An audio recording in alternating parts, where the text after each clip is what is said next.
Hello and welcome back to my channel Anurag law classes. तो आज हम शुरू कर रहे हैं इंडियन कॉन्ट्रैक्ट एक्ट 1872। ठीक है, इंडियन कॉन्ट्रैक्ट एक्ट 1872 की शुरुआत करते हैं हम।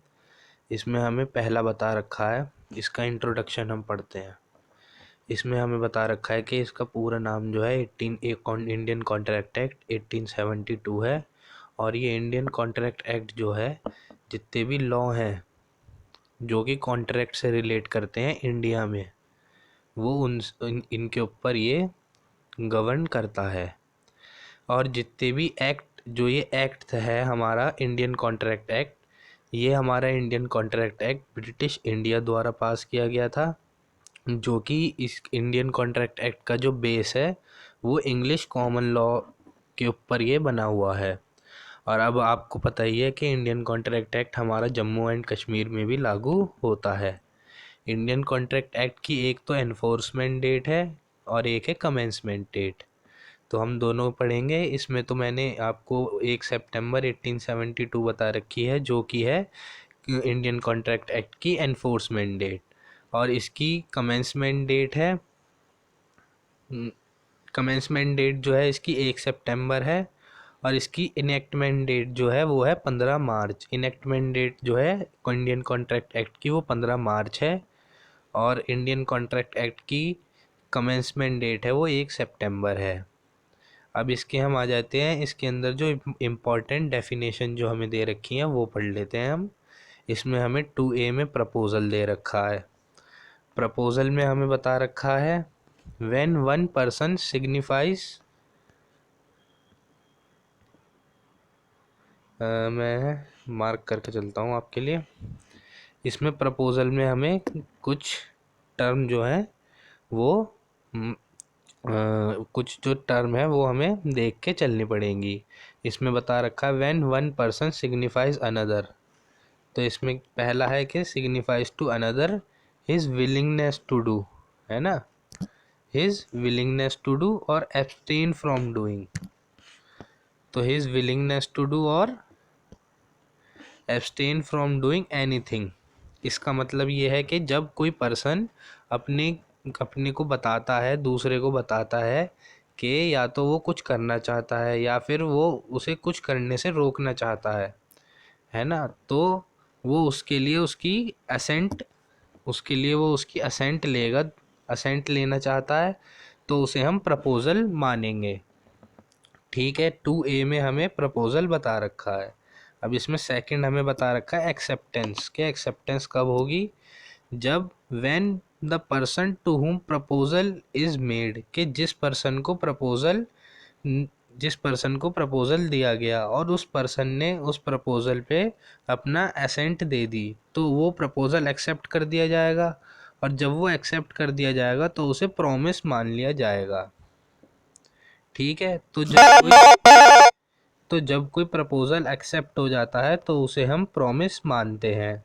और जो पर्सन ने प्रपोजल दिया था उस पर्सन को हम प्रॉमिसर कहते हैं। और जिस पर्सन ने एक्सेप्ट किया है प्रपोजल उसे हम प्रॉमिस ही कहते हैं।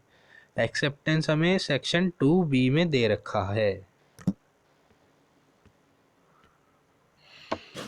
तो आइए नेक्स्ट पढ़ते हैं हम अपना एग्रीमेंट। एग्रीमेंट हमें बता रखा है सेक्शन 2E में, हमें एग्रीमेंट बता रखा है जो भी every promise and every set of promise.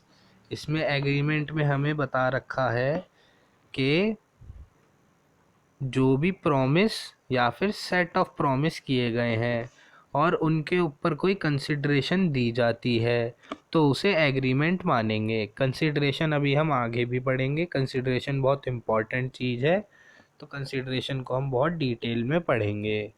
तो एग्रीमेंट में हमें बता रखा है जो भी प्रॉमिस या सेट ऑफ प्रॉमिस और उनके ऊपर कंसिडरेशन दी जाए तो उसे एग्रीमेंट माना जाएगा। और सिंपल वर्ड्स में एग्रीमेंट को क्या कह सकते हैं कि ऑफर, और जब उसमें एक्सेप्टेंस हो गई तो उसे एग्रीमेंट कहेंगे। ठीक है, 2G, section 2G of Indian contract act में हमें वॉइड एग्रीमेंट बता रखा है। वॉइड एग्रीमेंट क्या होता है? जो भी एग्रीमेंट लॉ द्वारा एनफोर्सिएबल नहीं होते हैं, उन्हें वॉइड एग्रीमेंट कहा गया है।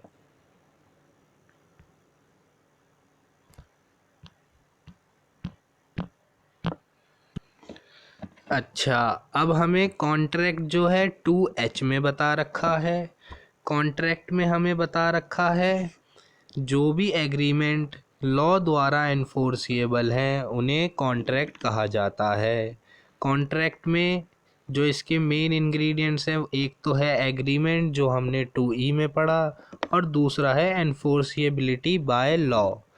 ठीक है, एनफोर्सिएबिलिटी बाय लॉ का मतलब क्या है कि जब कोई काम जब कोई चीज़ आप लॉ द्वारा एनफोर्सिएबल उसे करा सकते हैं तो उसे एनफोर्सिएबिलिटी बाय लॉ कहते हैं।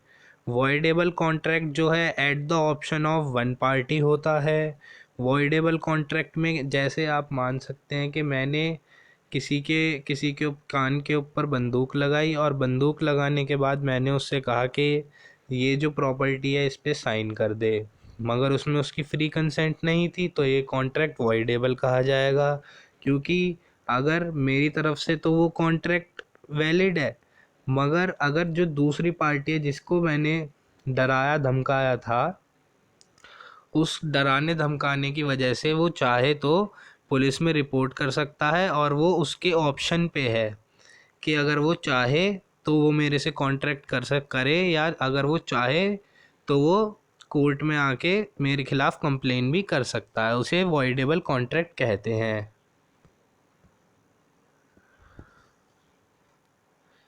अब हमारे सामने एक क्वेश्चन आता है कि जो भी एग्रीमेंट होता है वो कॉन्ट्रैक्ट होता है।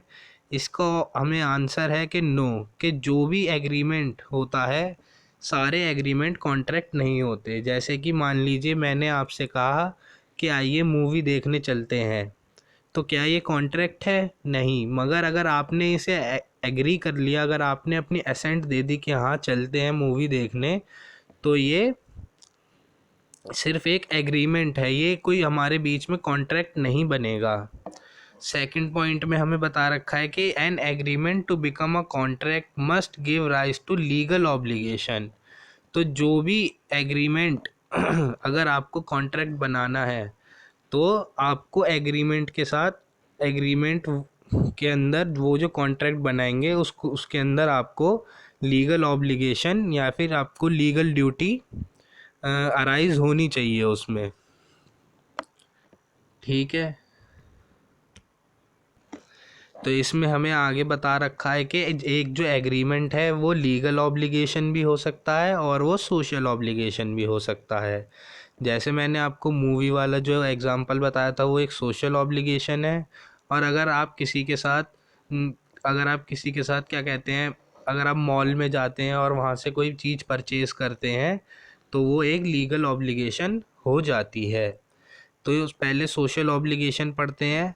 N agreement give rise to social obligation is not a contract. तो जैसे मैंने आपको बताया था कि वो कॉन्ट्रैक्ट नहीं होते हैं और ये इंडियन कॉन्ट्रैक्ट एक्ट के अंदर कवर्ड नहीं होते हैं। लीगल ऑब्लिगेशन में जो है एग्रीमेंट जो होता है वो किसी लीगल ऑब्लिगेशन को बताता है कि अगर जैसे मैंने अपना पार्ट परफॉर्म कर दिया कॉन्ट्रैक्ट का, तो मैं लॉ द्वारा आपका पार्ट भी परफॉर्म करवा सकता हूँ। इसे हम पार्ट परफॉर्मेंस कहते हैं, जो हम स्पेसिफिक रिलीफ एक्ट में भी पढ़ते हैं। और ये जो लीगल ऑब्लिगेशन है एग्रीमेंट द्वारा जो लीगल ऑब्लिगेशन अराइज होती हैं, इन्हीं लीगल ऑब्लिगेशन को इंडियन कॉन्ट्रैक्ट एक्ट में कवर किया जाता है। ठीक है, इसमें हमें आगे बता रखा है कि every contract is an agreement but every agreement is not a contract. के जो भी एग्रीमेंट हैं, जितने भी कॉन्ट्रैक्ट हैं, उन सब में तो एग्रीमेंट होगा, मगर अगर जितने भी कॉन्ट्रैक्ट हैं वो सब उन सब में तो एग्रीमेंट होगा, मगर जितने सारे भी एग्रीमेंट हैं वो कॉन्ट्रैक्ट नहीं होंगे। इसमें हमें आगे डिफरेंस बता रखा है एग्रीमेंट और कॉन्ट्रैक्ट का। तो एग्रीमेंट का जो मीनिंग है उसमें हमें बता रखा है कि जब कोई प्रपोज़ल एक्सेप्ट करा गया है ना, और किसी दूसरे द्वारा कोई प्रपोज़ल दिया गया और वो प्रपोज़ल एक्सेप्ट करा गया और उसमें कोई रिक्विजिट कंसिडरेशन है है ना, तो उसे हम एग्रीमेंट मानेंगे। कॉन्ट्रैक्ट में हमें बता रखा है कि जब भी कोई एग्रीमेंट एनफोर्सिएबल बाय लॉ होता है तो वो कॉन्ट्रैक्ट होता है। एग्रीमेंट्स के एलिमेंट हैं ऑफर और एक्सेप्टेंस, कॉन्ट्रैक्ट के एलिमेंट हैं एग्रीमेंट और एनफोर्सिएबिलिटी। एग्रीमेंट हमें 2E में बता रखा है, कॉन्ट्रैक्ट हमें सेक्शन 2H में बता रखा है। एग्रीमेंट जो है राइटिंग में होना नेसेसरी नहीं है, ठीक है, मगर कॉन्ट्रैक्ट जो है नॉर्मली हम नेसेसरी या रजिस्टर्ड करवाते हैं। लीगल ऑब्लिगेशन, एग्रीमेंट में कोई लीगल ऑब्लिगेशन नहीं होती मगर कॉन्ट्रैक्ट में लीगल ऑब्लिगेशन होती है। एग्रीमेंट जो है कॉन्ट्रैक्ट नहीं हो सकते हैं मगर जो भी कॉन्ट्रैक्ट होंगे उनमें एग्रीमेंट ज़रूर होगा। स्कोप जो है एग्रीमेंट का बहुत ज़्यादा है और कॉन्ट्रैक्ट का जो है स्कोप बहुत कम है। अच्छा, अब आ जाते हैं, हम पढ़ते हैं कि जितने भी कॉन्ट्रैक्ट हैं उनका एसेंशियल एलिमेंट क्या क्या होंगे। तो हमें सेक्शन 10 में बता रखा है एसेंशियल एलिमेंट्स ऑफ कॉन्ट्रैक्ट। इसमें हमें पहला एग्रीमेंट होना चाहिए दो पार्टी के बीच में, तो वो एक कॉन्ट्रैक्ट माना जाएगा। दूसरा इसमें फ्री कंसेंट होना चाहिए पार्टीज़ का, है ना, दोनों पार्टीज़ फ्री ऑफ माइंड होके उन्होंने कॉन्ट्रैक्ट करा हो। तीसरा तीसरा इसमें बता रखा है कि वो दोनों पार्टीज़ कॉम्पिटेंट होनी चाहिए। फोर्थ हमें बता रखा है कि एक लॉफुल कंसिडरेशन होनी चाहिए, लॉफुल कंसिडरेशन होनी चाहिए कॉन्ट्रैक्ट में। और फिफ्थ हमें बता रखा है कि लीगल ऑब्जेक्ट होना चाहिए कॉन्ट्रैक्ट में और वो वॉइड नहीं होना चाहिए। तो ये सब एसेंशियल एलिमेंट्स हैं, ठीक है। और ये तो हमें सेक्शन 10 में बता रखे हैं कि ये एसेंशियल एलिमेंट है, मगर जो दूसरे भी एसेंशियल एलिमेंट हैं जो मतलब थोड़े जनरली हैं, इसमें पहला तो है कि दो पार्टी होनी चाहिए कम से कम, है ना, intention to create legal relationship, के लीगल रिलेशनशिप करने का इंटेंशन होना चाहिए, लीगल फॉर्मेलिटीज़ पूरी करते हैं वो, है ना। सर्टेनिटी, कितना मतलब क्या चीज़ क्या खरीद रहे हैं, क्या बेच रहे हैं और कितना अमाउंट, ये सब। और परफॉर्मेंस होनी चाहिए, ठीक है। इसमें हमें आगे ये सब बता रखा है कि और एक ऑफ़र होना चाहिए, है ना। पहले तो दो पार्टी होनी चाहिए, वो दो पार्टी क्या कहते हैं, एक पार्टी मान लीजिए ए है और एक पार्टी मान लीजिए बी है। एक पार्टी मान लीजिए ए है और एक पार्टी है बी, है ना। अब ए ने बी से बोला कि मेरे को तेरे से 10 किलो गेहूँ चाहिए, है ना। तो ये दो पार्टी होगी, तो ए ने बी को ऑफ़र दिया। अब ए ने बी को जब ऑफ़र दिया तो बी ने बोला कि मैं तेरे को 10 किलो गेहूँ दे तो दूंगा, मगर तुझे वो गेहूँ मैं 10 किलो 5,000 रुपये के दूंगा, है ना। वो 5,000 रुपये के उसे देगा 10 किलो गेहूँ। और ए ने अगर मान लिया, अगर ए ने कह दिया कि ठीक है कि मैं 5,000 रुपये में तेरे से गेहूँ ले लूँगा, तो फिर ये ऑफ़र जो है एक्सेप्टेंस बन जाएगा और इसमें जो लॉफुल कंसिडरेशन होगी वो होगी 5,000 रुपये, ठीक है। और इनका लॉफुल ऑब्जेक्ट जो होगा, अगर मान लीजिए ए ने बी को पैसे 5,000 रुपये दे दिए हैं, ठीक है, ए ने बी को 5,000 रुपये दे दिए हैं, मगर बी अब क्या कहते हैं, ए को मना कर रहा है गेहूँ देने से, तो ए बी के ऊपर केस कर सकता है कि मैंने ऐसे कॉन्ट्रैक्ट करा था और ये अब मेरे को गेहूँ नहीं दे रहा है और इसने मेरे 5,000 रुपये भी ले लिए हैं, ठीक है। समझ आया आपको। इसमें हमें आगे बता रखा है कि कॉम्पिटेंट होनी चाहिए, कॉम्पिटेंसी होनी चाहिए, जो कि हमें सेक्शन 11 में बता रखी है कि पार्टी जो है कॉम्पिटेंट होनी चाहिए। अब कॉम्पिटेंसी का मतलब क्या है कि जो भी पर्सन होगा वो मेजर होना चाहिए, मतलब 18 से प्लस का होना चाहिए, साउंड माइंड का होना चाहिए, जो हमें सेक्शन 12 में दे रखा है, और वो नॉट डिस्क्वालीफाइड बाय लॉ होना चाहिए, ठीक है। तो वो पर्सन कॉम्पिटेंट टू कॉन्ट्रैक्ट माना जाएगा। और इसमें नेक्स्ट हमें बता रखा है फ्री कंसेंट। फ्री कंसेंट बहुत इंपॉर्टेंट टॉपिक है। फ्री कंसेंट जो है इसके अगर दो पार्टी कॉन्ट्रैक्ट कर रही हैं, है ना, तो उसमें फ्री कंसेंट होनी चाहिए बिटवीन द पार्टीज़, है ना। और कंसेंट फ्री कब मानी जाएगी, है ना, कंसेंट कब फ्री मानी जाएगी, जब उसके अंदर ये सब एसेंशियल एलिमेंट होंगे, ठीक है।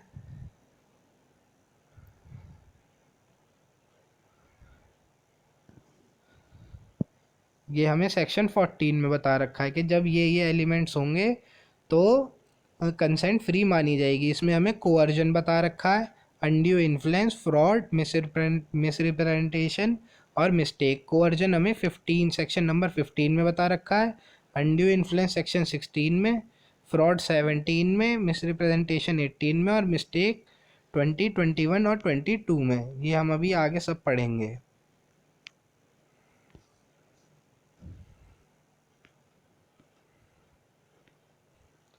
इसमें हमें आगे बता रखा है intention to create legal relationship, है ना। तो इसमें क्या कहते हैं, intention of parties to a contract must be to create a legal relationship between them, कि वो लीगल रिलेशनशिप बनाए। इसमें हमारा जो एग्जांपल है, हम एग्जांपल पढ़ते हैं, a husband promising his wife to buy her a necklace on occasion of her birthday is not a contract।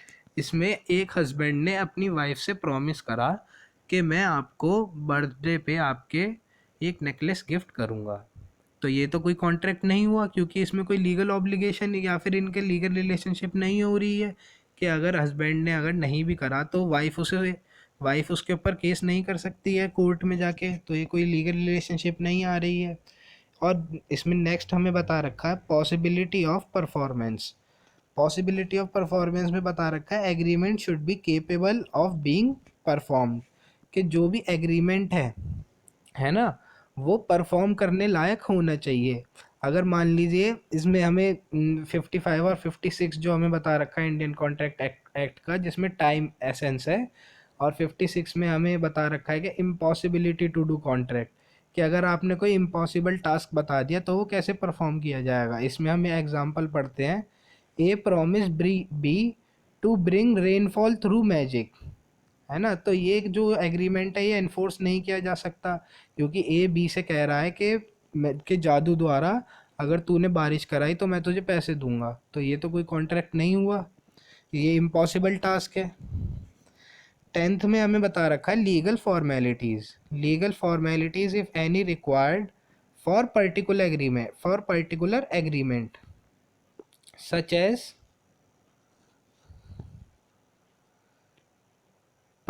Agreement such as registration writing they must be followed. तो जो भी लीगल फॉर्मेलिटीज़ होंगी वो जब हो जाएंगी तो वो कॉन्ट्रैक्ट पूरा माना जाएगा। अगर जहाँ पे भी जो वो चीज़ रजिस्टर होती है वो रजिस्टर होनी चाहिए, या फिर वो लिखित में होते हैं तो वो लिखित में होना चाहिए, है ना, तो तब माना जाएगा कॉन्ट्रैक्ट। इसमें नेक्स्ट हमें बता रखा है ऑफ़र। जैसा कि मैंने आपको बताया था, ऑफ़र बहुत इम्पॉर्टेंट है। ऑफ़र की जो हमें डेफिनेशन जो हमने पढ़ी थी ऊपर के, वो 2A में बता रखी है कि जब कोई पर्सन सिग्निफाई करता है अपनी विलिंगनेस के, या तो वो किसी काम को करवाना चाहता है या फिर वो किसी काम को नहीं करवाना चाहता किसी दूसरे पर्सन से, है ना, और दूसरा पर्सन उसको असेंट अपनी दे देता है, तो वो प्रपोज़ल माना जाता है। अब प्रपोज़ल के अंदर हमारे पास बहुत सारे ये आते हैं offer, different kinds of offer, है ना। प्रपोज़ल जो है इंडिया में यूज़ करते हैं, और ऑफ़र जो है इसमें आप कंफ्यूज होने की कोई ज़रूरत नहीं है कि ये प्रपोज़ल बता रहे हैं इतनी देर से मगर ये ऑफ़र लिखा हुआ है। प्रपोज़ल जो है इंडिया में यूज़ होता है और ऑफ़र जो है आपका इंग्लैंड में यूज़ होता है। बाकी बस ये पर्यायवाची हैं एक दूसरे के, प्रपोज़ल और ऑफ़र में कोई डिफरेंस नहीं होता है। इसमें हमें टाइप्स ऑफ ऑफ़र बता रखे हैं। पहला होता है जनरल ऑफ़र, जो कि होल वर्ल्ड को होता है। स्पेसिफिक ऑफ़र होता है जो कि किसी पर्सन को होता है। एक्सप्रेस ऑफ़र होता है जो कि वर्ड्स द्वारा होता है या फिर राइटिंग में होता है। और इम्प्लाइड ऑफ़र होता है किसी जेस्चर द्वारा, अगर आप जैसे जेस्चर द्वारा होता है, जैसे कि आप मान लीजिए कि आप मूची के पास जाते हैं और मूची के जहाँ पे वो पॉलिश करने वाला जो स्टैंड होता है वहाँ पे जाके जूता रख देते हैं अपना, तो ये अब मूची क्या करेगा, उसे पॉलिश ही करेगा, है ना। तो ये हो गया इम्प्लाइड ऑफ़र कि आपने बाय जेस्चर उसे करा, है ना। इसमें अब नेक्स्ट आता है इम्प्लाइड ऑफ़र हो गया। काउंटर ऑफ़र आता है। अब काउंटर ऑफ़र और क्रॉस ऑफ़र जो हैं बहुत इम्पॉर्टेंट है हमारे लिए। इसमें जो क्रॉस ऑफर होता है, इसमें पहले हम काउंटर ऑफर पढ़ते हैं। तो काउंटर ऑफर क्या होता है कि जैसे मान लीजिए मैंने आपको ऑफर दिया, मान लीजिए कि एक पर्सन ए है ना, और एक पर्सन है बी। तो ए ने बी को ऑफर दिया कि मेरे पास एक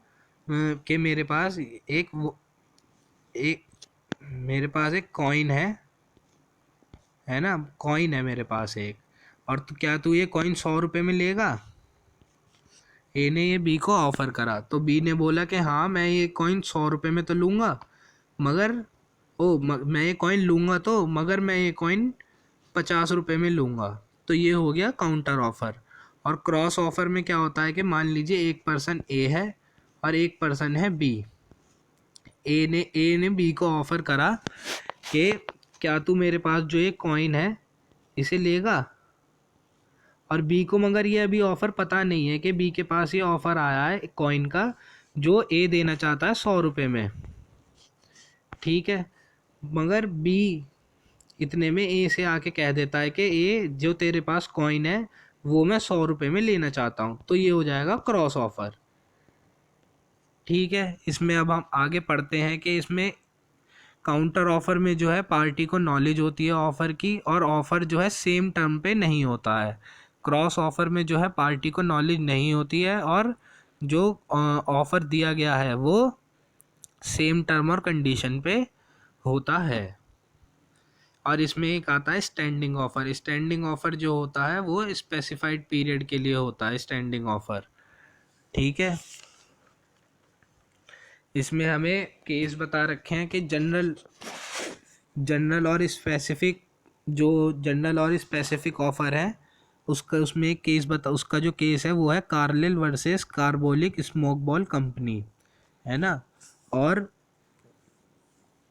इनविटेशन टू ऑफ़र होता है एक, इनविटेशन टू ऑफ़र भी एक चीज़ होती है। जैसे कि मान लीजिए आप क्या कहते हैं, प्रपोज़ल जैसे होते हैं, जैसे कि आप यूनिवर्सिटी में एडमिशन कराने जाते हैं और उसमें प्रपोज़ल होता है, तो वो आपको इनविटेशन देते हैं। वो ये नहीं कहते कि आप क्या कहते हैं कि हमने आपको ये प्रपोज़ल दिया है तो आप यहीं पे ही आपका एडमिशन होगा, है ना। जैसे कैटलॉग होते हैं, है ना। तो इसमें केस है हैरिस वर्सेस निकरसन है, और सेकंड है इसमें मैकपर्सन वर्सेस अपन्ना। इसमें डिस्काउंटेड प्राइस के बारे में जैसे बताते हैं कि डिस्काउंट प्राइस लिखा हुआ रहता है ना। और अगर वो डिस्काउंट प्राइस जो है इनविटेशन टू ऑफ़र होता है। और इसमें कैटलॉग में आते हैं दो केस, जो है बद्री वर्सेस मध्य प्रदेश, और सेकंड है हार्वी वर्सेस फेसी। और क्रॉस ऑफर में एक बहुत फेमस केस है जो है टिन वर्सेस हॉफमैन, और काउंटर ऑफर का जो केस है वो है हाइड वर्सेस रेंच। अब इसमें नेक्स्ट आ जाते हैं हम, सेक्शन 3 जो है इंडियन कॉन्ट्रैक्ट एक्ट का, उसमें हमें बता रखा है कि mode of communication of offer, के ऑफ़र आप किस किस तरीके से दे सकते हैं। तो इसमें बाय वर्ड या कंडक्ट द्वारा आप ऑफ़र कर सकते हैं दूसरे पर्सन को। और ऑफ़र कब कंप्लीट हो जाएगा वो हमें सेक्शन 4 में बता रखा है। ऑफ़र तब कंप्लीट होगा जब दूसरे पर्सन को नॉलेज उसकी मिल गई हो। इसका केस है लालवन शुक्ला वर्सेस गौरी दत्त। अब इसमें हम पढ़ते हैं essentials of valid offer. Essentials of valid offer, तो पहला एसेंशियल क्या है कि ऑफ़र मस्ट बी एक्सप्रेस और इम्प्लाइड। तो ऑफ़र जो है एक्सप्रेस हो सकता है या इम्प्लाइड हो सकता है ऑफ़र, ठीक है। या फिर कंडक्ट ऑफ द पार्टी, जब मैंने आपको मोची वाला भी बताया, ठीक है। और सेकंड इसमें बता रखा है कि ऑफ़र जो है स्पेसिफिक या जनरल हो सकता है, या तो वो किसी स्पेसिफिक पर्टिकुलर पर्सन को दिया गया हो, या फिर वो पब्लिक एट लार्ज को वो ऑफ़र दिया गया हो। और ऑफ़र जो है अगर लीगल रिलेशन बना रहा है तो वो भी ऑफ़र का वैलिड एसेंशियल है। इसमें नेक्स्ट हमें बता रखा है कि ऑफ़र जो है क्लियर होना चाहिए और वो वेग नहीं होना चाहिए। कि अगर आप मेरे पास आए और कहते हैं कि भाई ये फल कितने रुपए के हैं, है ना। तो वो मैं कह देता हूँ कि अरे भाई साहब जितने देने हैं उतने दे दो, तो ये कोई ऑफ़र नहीं हुआ। ठीक है, ये वेग ऑफ़र हुआ, कंफ्यूजिंग ऑफ़र हुआ। ठीक है, और ऑफ़र जो है ऑफरी को कम्युनिकेट होना चाहिए। ठीक है, इसमें हमें हैगा केस लालमन शुक्ला वर्सेस गौरी दत्त। ठीक है, आज statement of price is not an offer, कि अगर आपने कोई स्टेटमेंट दी है प्राइस के बारे में तो ये ऑफ़र नहीं होगा। ये हमें बताया था हार्वी वर्सेस पेसे में। ठीक है, सेवेंथ पॉइंट में हमें बता रखा है कि ऑफ़र में कोई भी नेगेटिव कंडीशन नहीं होनी चाहिए, क्या नॉन कंप्लाइंस वाली चीज़ें नहीं होनी चाहिए। और अगर अगर आपने कोई स्टेटमेंट दी है तो वो भी ऑफ़र नहीं माना जाएगा। और इसमें हम पढ़ते हैं ऑफ़र और इनविटेशन टू ऑफ़र के डिफरेंस। इसमें पहला जो है मीनिंग, कि जब कोई पर्सन दूसरे पर्सन को कोई चीज़ एक्सप्रेस करता है या फिर उससे दूसरे पर्सन से अप्रूवल लेना चाहता है तो वो ऑफ़र होता है। इनविटेशन टू ऑफ़र में वो when one person express something to another to invite him to make offer, कि उसने क्या कहते हैं कैटलॉग लगा दिया है और अब आप उस कैटलॉग के द्वारा उसमें देखिए और फिर आप मुझे ऑफ़र करिए कि मुझे ये सामान ख़रीदना है। और फिर उस पर्सन की मर्जी होती है कि वो आपको सामान दे या ना दे।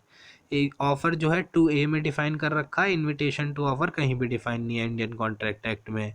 ऑब्जेक्टिव जो है ऑफ़र का वो कॉन्ट्रैक्ट में आना होता है, और इनविटेशन टू ऑफ़र का जो ऑब्जेक्टिव है वो है कि उसे ऑफ़र रिसीव हो और फिर उसके बाद वो नेगोशिएशन करके कॉन्ट्रैक्ट में आ जाए। ठीक है, एसेंशियल अगर माने कि कौन कितना एसेंशियल है, तो ऑफ़र तो है बहुत एसेंशियल है कॉन्ट्रैक्ट करने के लिए, मगर इनविटेशन टू ऑफ़र एसेंशियल नहीं है। कॉन्सिक्वेंस क्या होते हैं कि ऑफ़र अगर मान लीजिए एक्सेप्ट हो जाता है तो वो अ, अगर ऑफ़र एक्सेप्ट हो जाता है तो वो एग्रीमेंट बन जाता है।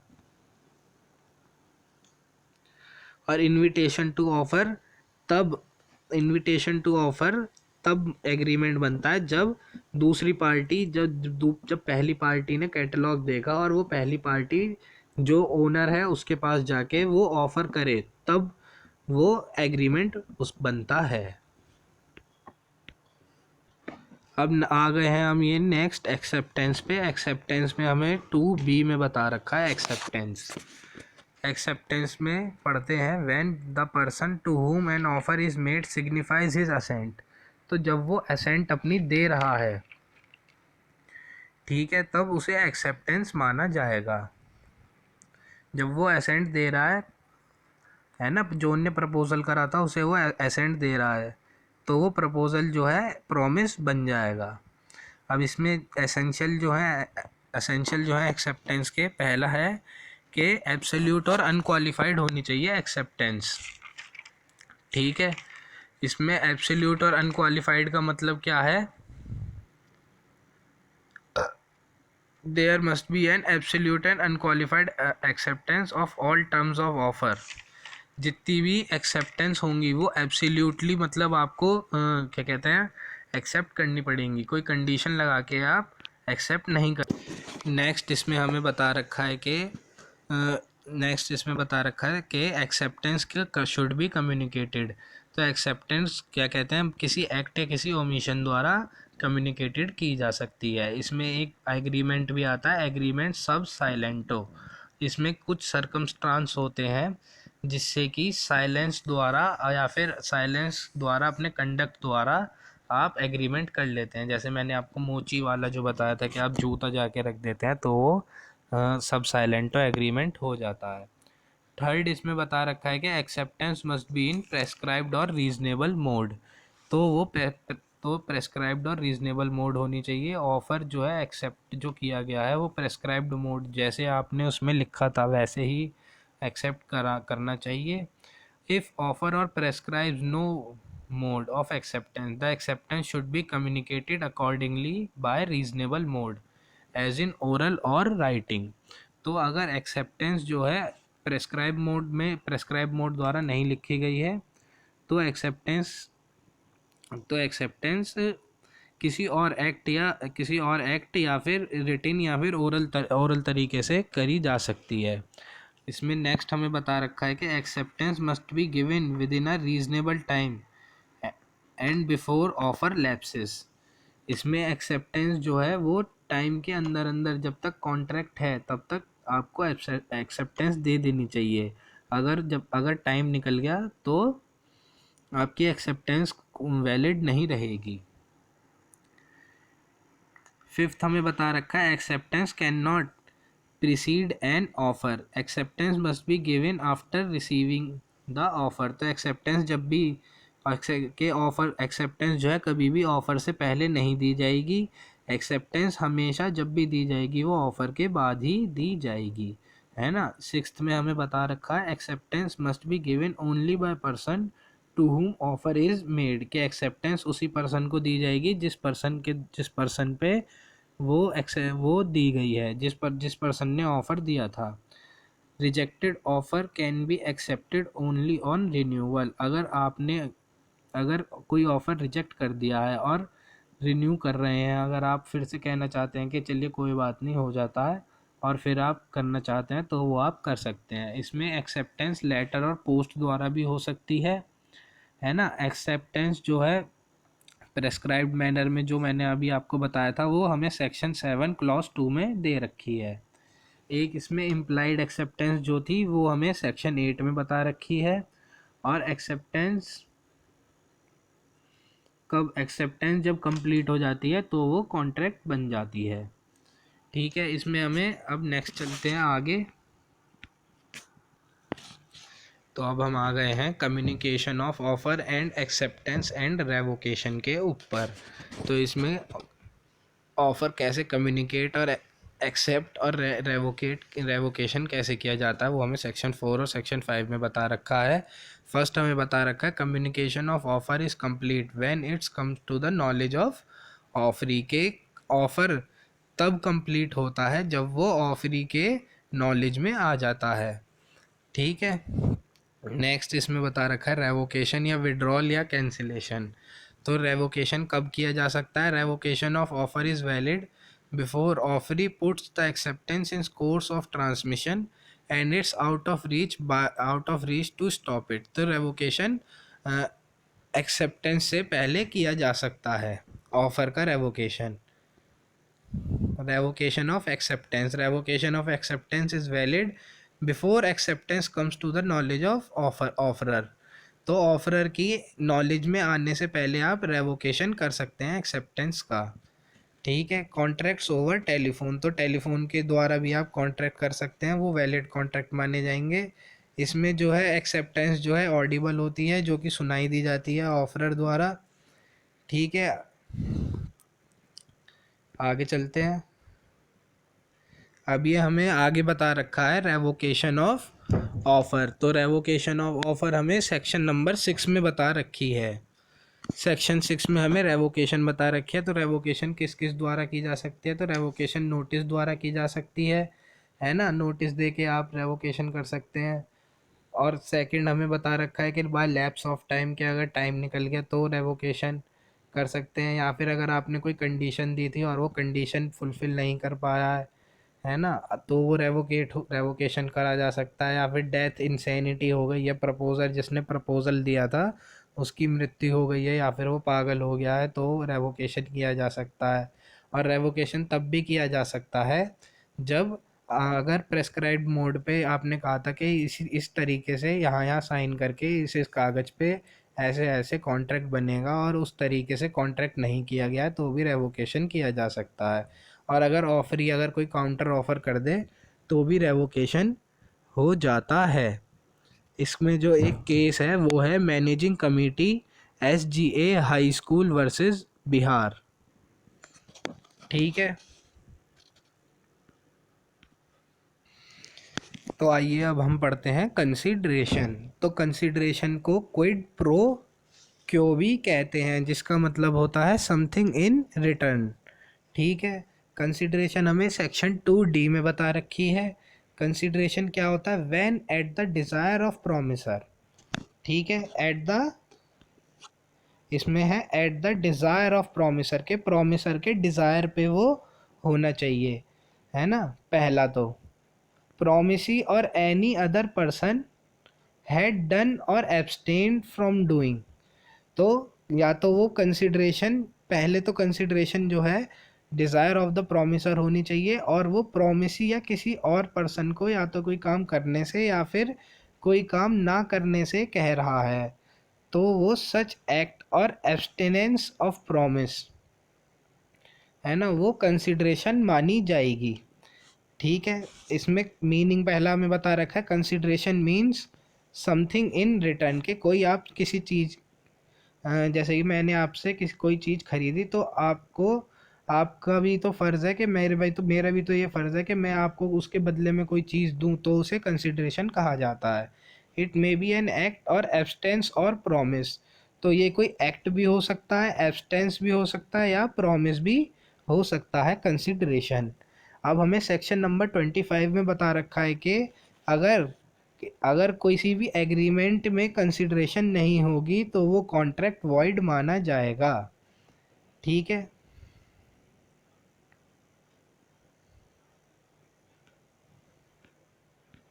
अब हम पढ़ते हैं, आइए, टाइप्स ऑफ कंसिडरेशन। तो कंसिडरेशन तीन प्रकार की होती हैं। पहला है पास्ट कंसिडरेशन, दूसरा है इसमें प्रेजेंट कंसिडरेशन जिसे एग्जीक्यूटेड कंसिडरेशन कहते हैं, और तीसरा है हमारा फ्यूचर कंसिडरेशन जिसे एग्जीक्यूटरी कंसिडरेशन कहा जाता है। तो पास्ट कंसिडरेशन में कंसिडरेशन जो है काम पहले करवा लिया जाता है और उसके बाद में कंसिडरेशन बाद में दी जाती है। प्रेजेंट कंसिडरेशन में जैसे ही आपने काम करवाया उसके बदले में आपने कंसिडरेशन दे दी, और फ्यूचर कंसिडरेशन में आपने कोई काम करवाया और आपने उनसे कह दिया कि मैं बाद में आपको ये कंसिडरेशन दे दूंगा। ठीक है, समझ आया।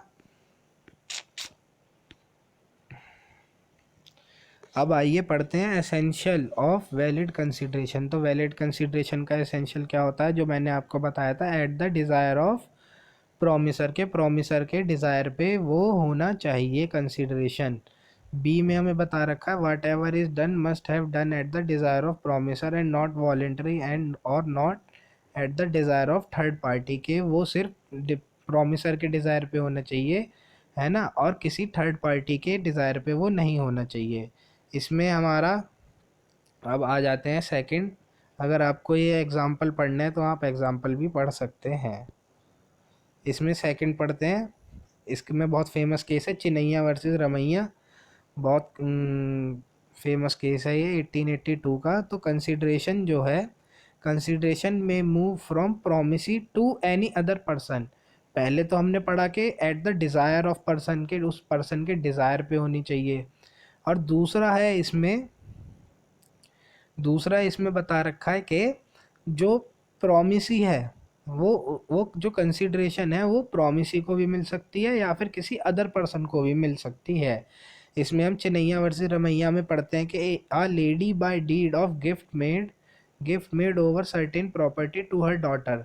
तो इसमें इसमें बता रखा है चिन्नैया वर्सेस रमैया में कि एक लेडी ने अपनी डॉटर को प्रॉपर्टी गिफ्ट करी और उसने कहा कि मैं आपको ये प्रॉपर्टी दे रही हूँ, मगर जो मेरा भाई है उसको आप हर महीने कुछ पैसे देते रहना।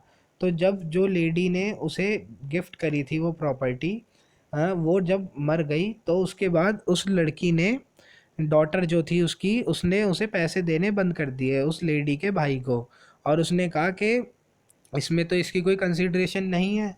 तो कोर्ट ने कहा कि court however held that uncle should sue even though no part of consideration received by his niece moved from him.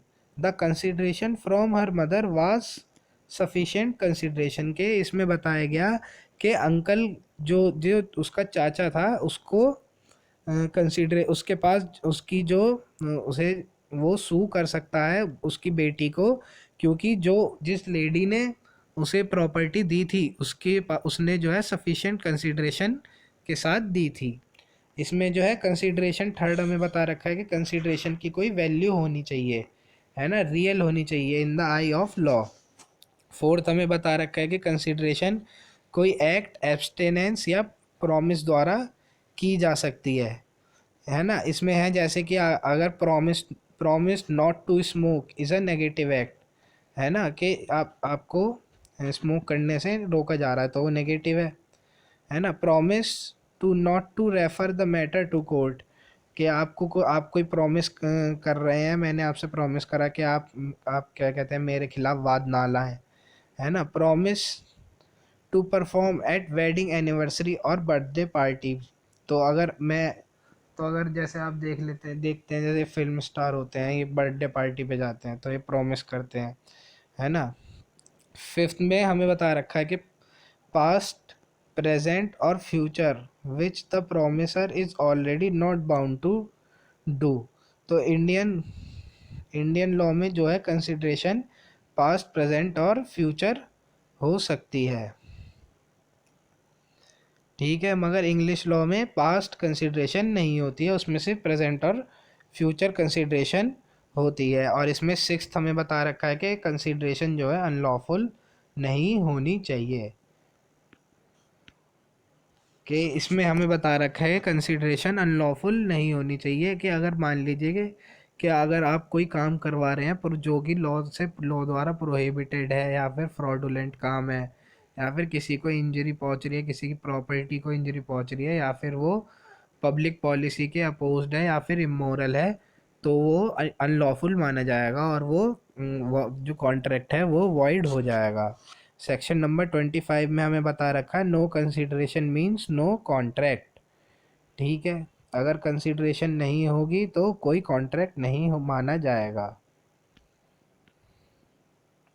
अब हमारे सामने आ जाते हैं कंसिडरेशन के एक्सेप्शन, ठीक है। तो पहला है इसमें नेचुरल लव एंड अफेक्शन, कि अगर नेचुरल लव एंड अफेक्शन में अगर आप कोई चीज़ दे रहे हैं, अगर आप किसी को बहुत प्यार करते हैं और आप उसे कोई चीज़ दे दें तो उसके लिए कंसिडरेशन नेसेसरी नहीं है। वॉलेंट्री, अगर आप कोई वॉलेंट्री सर्विस कर रहे हैं जैसे भंडारा होता है तो उसके लिए भी कंसिडरेशन ज़रूरी नहीं है ना। अगर टाइम बार्ड डेप्ट है, जैसे हमने लिमिटेशन एक्ट में पढ़ा था कि अगर मान लीजिए मैंने आपको लोन दिया 5,000 रुपये का, और 5,000 और 3 साल के लिए कहा, और मैं भूल गया कि मैंने आपको 5,000 रुपये का लोन दिया था, तो उसमें अब वो डेप्ट तो टाइम बार हो गया, कि अब तो मैं भूल गया था, तो अब मैं उसे रिकवर कैसे करूं, तो वो मेरे को कोर्ट जाना पड़ेगा रिकवर करने के लिए। तो मैं आपसे कह देता हूं कि चल कोई बात नहीं, 1 साल का टाइम और दिया और तू मुझे मेरे पैसे वापसी लौटा दिया, तो टाइम बार डेब्ट के लिए भी कंसिडरेशन नेसेसरी नहीं होती है। गिफ्ट में भी कंसिडरेशन नेसेसरी नहीं होती है, और एजेंसी में भी कंसिडरेशन नेसेसरी नहीं होती है। एजेंसी जैसे मान लीजिए कि मैं बिजली का बिल भरने जा रहा था और मेरे को मेरे मोहल्ले का कोई आदमी दिख गया और मैंने उससे कह दिया भैया आप तो जा ही रहे हो, मेरा भी बिजली का बिल भर देना, तो इसके लिए कोई कंसिडरेशन नेसेसरी नहीं होती है। कॉन्ट्रैक्ट ऑफ गारंटी, तो गारंटी का जब कॉन्ट्रैक्ट बनाते हैं तब भी कंसिडरेशन नेसेसरी नहीं होती है, और रेमिशन अगर हो गया तो कंसिडरेशन नेसेसरी बिल्कुल नहीं होती। तो अगर आप मेरी वीडियो यहाँ तक देख रहे हैं तो आपका बहुत बहुत धन्यवाद, और मेरे चैनल को सब्सक्राइब ज़रूर करें, और अगर आपको ये वीडियो अच्छी लगी है तो इसे शेयर और लाइक ज़रूर करें। Thank you.